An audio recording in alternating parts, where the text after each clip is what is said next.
ওম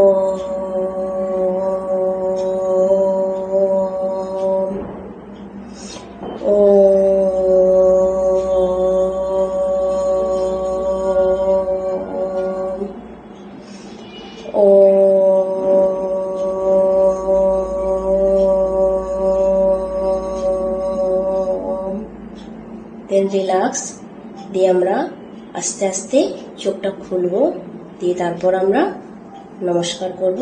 ওম নমঃ শিবায় দিয়ে আমাদের এক্সারসাইজ কমপ্লিট হয়। এক্সারসাইজ শেষ করার সময় এটা করে এক্সারসাইজ শেষ করতে হয়। তো ভালো লাগলে লাইক, কমেন্ট, শেয়ার, পারলে সাবস্ক্রাইব করো। টাটা বাই, দেখা হচ্ছে পরের ভিডিওতে।